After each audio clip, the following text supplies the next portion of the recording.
Une femme qui ne veut pas d'enfant, eh ben on dira qu'elle est égoïste. C'est quand même étonnant comme argument. Enfin, c'est comme si on faisait des enfants par altruisme pour sauver le monde. Enfin, c'est absurde.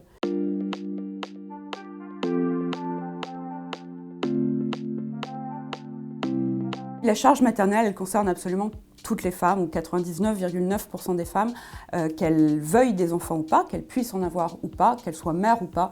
Et c'est vraiment quelque chose qui nous poursuit de notre premier poupon, je dirais, jusqu'à la mort. La maternité, c'est une validation de la féminité. On entend très souvent encore qu'on n'est pas vraiment femme avant d'être mère. J'ai 38 ans aujourd'hui et je suis en couple stable avec quelqu'un qui a des enfants et qui aurait eu envie d'en faire. À nouveau, depuis l'adolescence, je sais que je ne veux pas d'enfants et ça a toujours été un problème pour tout le monde, sauf pour moi. C'est vraiment jugé contre nature et à partir du moment où c'est jugé contre nature, on a à s'en expliquer en permanence. Les gens me demandent systématiquement pourquoi. Quelle que soit la réponse, elle ne convient jamais.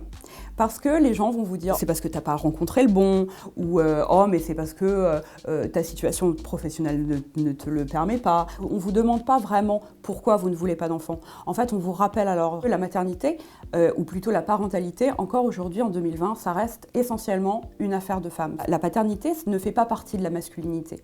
La maternité fait clairement partie de la féminité. Donc c'est encore le sujet qui nous définit en tant que femmes. Il ne s'agit pas seulement d'être mère pour qu'on nous lâche l'utérus. Il s'agit d'être une bonne mère, selon des critères qui sont extrêmement précis. C'est-à-dire que, par exemple, on ne peut pas être mère à 18 ans, ou ni même à 20, on ne peut pas être mère non plus à 40, ça ne va pas non plus.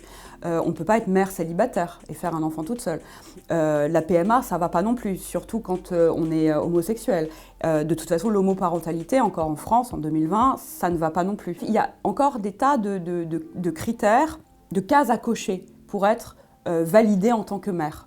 Donc d'abord, il s'agit d'être validée en tant que femme et d'être mère, puis validée en tant que bonne mère. Moi, ça ne m'étonne pas qu'il y ait de plus en plus de burn-out maternel, parce que la maternité est devenue vraiment un métier de plus en plus compliqué.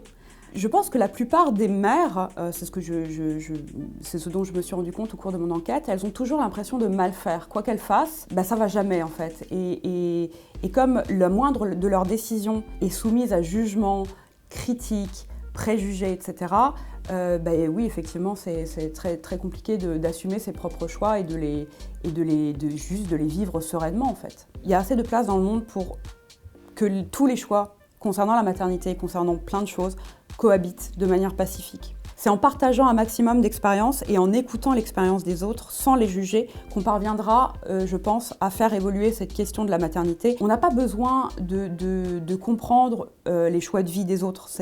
Il suffit juste d'admettre qu'ils sont aussi légitimes que les nôtres.